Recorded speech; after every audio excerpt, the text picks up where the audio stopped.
गौ माता राष्ट्र माता, इस विषय को लेकर के गोपाल मणि जी ने प्रेस वार्ता की। आइए देखते हैं उसकी एक रिपोर्ट। बहुत बहुत अभिनंदन, स्वागत। आज हम लोग आपके माध्यम से ये संदेश पूरे देश और दुनिया को देना चाहते हैं कि गाय वेदों के अनुसार गाय गायत्री है और उसकी उपासना की बात लिखी गई। हमारे यहाँ अथर्ववेद के अंदर एक मंत्र है, देवीं वाचम अजनयंत देवा ताम विश्वरूपा पशवो वदन्ति सानो मंद्रेश मूर्जम दुहाना धेनुर्वाद अस्मान् उपसृज्यतु। ये अथर्ववेद का मंत्र कह रहा है कि समुद्र मंथन से निकली हुई जो गौ धेनु है उसकी हमको उपासना करनी चाहिए, लेकिन आज उसको पशु के रूप में रखा गया है। तो हमारी जो मांग है वो ये है कि पशवो न गावा, गाय पशु नहीं है। माता रुद्राणाम दुहिता वसुनाम स्वसादित्यानाम अमृतस्य नाभि गोस्तु मात्रा न विद्यते। ऐसे अनेक प्रमाण हमारे वेदों में, उपनिषदों में, पुराणों में गाय के बारे में कहे गए हैं कि गाय किसी भी प्रकार से पशु नहीं। लेकिन हमारे धर्म ग्रंथ, वेद, पुराण, धर्मशास्त्र, रामायण, महाभारत गाय को माता की संज्ञा देते हैं, माता का सम्मान देते हैं, लेकिन कानूनन इस देश के अंदर गाय को पशु का दर्जा प्राप्त है। तो इसके खिलाफ हमारा सरकार से ये अनुरोध है, आग्रह है, प्रार्थना है विनम्रता पूर्वक कि क्या इस देश के अंदर बहुसंख्यक समुदाय की आस्था का सम्मान नहीं होना चाहिए? देश तो सबका है, सब जितने भी धर्म इस देश के अंदर हैं सबकी आस्थाओं का सम्मान हो रहा है। तो जो बहुसंख्यक समुदाय है, सनातनी हिंदू है, उसका तो गौ माता से सीधा धर्म का संबंध है। अब हुआ क्या कि हमने गाय को धर्म से अलग कर दिया कि नहीं ये धार्मिक मुद्दा नहीं है, जबकि गाय विशुद्ध धार्मिक मामला है। क्योंकि हमारे हिंदू सनातन धर्म में कोई भी ऐसा कर्म नहीं है जो बिना गाय का किया जा सके।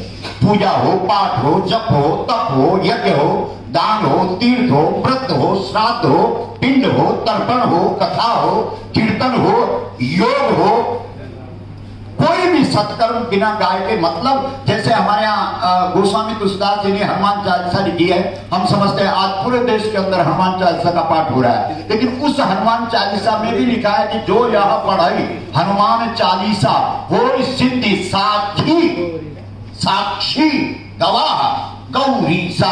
तो जब हम उस पर संधि विच्छेद करेंगे तो राम का विसर्ग हो जाएगा। और गौ ईसा यानी जब हमारे जीवन में गाय ईश्वर बन करके साक्षी होगी तब हमारी हनुमान चालीसा सिद्ध होगी। बिना गाय की पूंछ पकड़े हुए हम पाठ भी नहीं कर सकते। इस देश के अंदर आपको आश्चर्य होगा, हमारे यहाँ रामायण का पाठ होता है या गुरु ग्रंथ साहब का पाठ होता है और कुछ नहीं तो चंवर डुलाया जाता है। वो चंवर क्या है? वो चंवर एक गाय होती है, उसके पूंछ के बाल है और उसको सुंदर तरीके से सजा करके और उसको हिलाया डुलाया जाता है। मतलब गाय की साक्षी का प्रतीक है वो चंवर कि भाई हम गाय को साक्षी रख करके पाठ कर रहे हैं। तो कुल मिलाकर के गाय हमारा धर्म का विषय है, आस्था का विषय है। इसलिए भारत सरकार से हमारा ये आग्रह है, ये प्रार्थना है, ये निवेदन है कि गौ माता को इस देश के अंदर राष्ट्र माता का सम्मान दिया जाए। और ये बात कोई अब हम पर उंगली भी नहीं उठा सकता, क्योंकि इस देश के 2 राज्यों ने, उत्तराखंड ने और हिमाचल ने विधानसभा से सर्वसम्मति से एक पंक्ति का प्रस्ताव गौ माता को राष्ट्र माता का सम्मान मिले, ये एक पंक्ति का प्रस्ताव उत्तराखंड विधानसभा ने भी और हिमाचल विधानसभा ने भी पास करके केंद्र को भेजा है। इसलिए कोई हमारी मांग पर सवाल भी नहीं उठा सकता, क्योंकि विधानसभा ने पास किया। और इतना तक कि हिमाचल में तो जो इसके प्रति श्रद्धा नहीं रखते हैं, जैसे कि कम्युनिस्ट का विधायक था, उसने भी इस पर जो है सहमति दी है।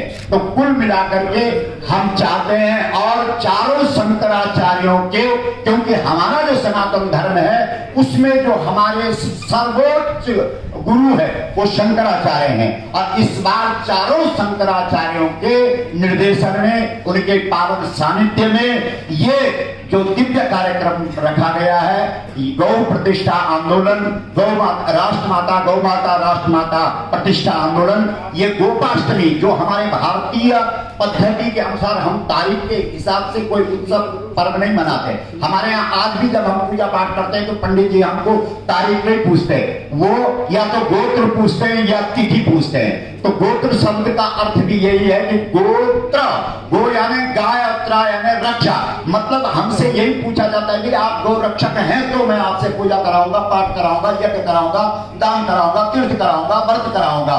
तो गोत्र पूछा जाता है और तिथि का हिसाब है। इसलिए हमने गोपाष्टमी जो इस बार 20 नवंबर को पड़ रही है, और उस दिन गौ माता को राष्ट्र माता का सम्मान मिले, इसके लिए संपूर्ण देश से जो गौ भक्त हैं वो एकत्रित हो रहे हैं, हर राज्य से लोग आ रहे हैं, और हम भारत सरकार के सामने ये अपनी प्रार्थना मांग विनम्रता के साथ रखना चाहते हैं। और आपको मालूम होगा कि पहले भी 3 बार हम दिल्ली में आ चुके हैं, और इस देश के 29 राज्यों की राजधानियों में जा करके हमने रैलियां निकाली और आंदोलन किए, और वहां की सरकारों को भी मांग पत्र दिए, और इस देश के प्रत्येक जनपद में जाकर के 676 जिलों में जाकर के हमने इस बात को रखा। जितने भी लोग मिले सबने कहा कि बात तो ठीक है, तो हमने कहा बात ठीक है, तो ये बात तो इस देश में तभी ठीक मानी जाएगी जब शासन के द्वारा और सरकारों के द्वारा इस देश के अंदर गौ माता को राष्ट्र माता का सम्मान मिले। ये संदेश हम आपके माध्यम से पूरे देश और दुनिया को देना चाहते हैं, इसलिए आप सबको आज आमंत्रित किया गया और आपका बहुत बहुत स्वागत है, अभिनंदन है। बस यदि आपने अपनी कलम चला दी और अपना ये कैमरा दिखा दिया तो निश्चित रूप से पूरे देश के अंदर ये बात पहुंचेगी कि गाय से हमारा संबंध धर्म का, क्योंकि हम धार्मिक व्यक्ति हैं, हमारा कोई दूसरा क्षेत्र नहीं है। हम गौ कथा करते हैं, राम कथा करते हैं, भागवत कथा करते हैं, वेदों की व्याख्या करते हैं, पुराणों और उपनिषदों पर बोलते हैं। तो अब हमारी समझ में आया कि भाई हमारे यहाँ तो बिना गाय के कोई कथा ही नहीं है। गोस्वामी तुलसीदास जी से जब किसी ने पूछा कि तुम्हारी राम कथा क्या है, तो गोस्वामी जी कहते हैं राम कथा कली कामद गाई, सुजन सजीवनी मूरी सुहाई। बोला मेरी कथा तो गाय है। जब उपनिषदों से पूछा गया कि आप क्या है, तो उपनिषद कहते हैं सर्वे उपनिषदो गावो, सारे उपनिषद गाय हैं। जब वेदों से पूछा गया कि गाय क्या है, तो वेद कहते हैं गाय गायत्री तो हमारी माँ है। जब महाभारत से पूछा गया कि गाय क्या है, तो महाभारत में श्री कृष्ण कह रहे हैं गवाम मध्य बसाम्य हम, मैं गायों के बीच में रहता हूं। जब पुराण तिलकम, पुराण में जो श्रेष्ठ पुराण श्रीमद् भागवत है, जब उससे पूछा गया कि गाय क्या है, तो वो श्रेष्ठ पुराण कहता है कि गाय के पीछे भगवान श्री कृष्ण नंगे पैर खड़े हैं, यानी भगवान धरती पर अवतार केवल गायों के लिए ही लेता है। और इसके कई प्रमाण हैं, विप्रधेन सुर संत हित लीन मनुज अवतार, निज इच्छा निर्मित तनु माया गुण गोपाल। तो कुल मिलाकर के भारत शब्द के साथ भी जो माता शब्द है वो गौ माता है। आप कहेंगे कैसे? क्योंकि हमारे यहाँ भूमि केवल मिट्टी पत्थर को नहीं कहा गया।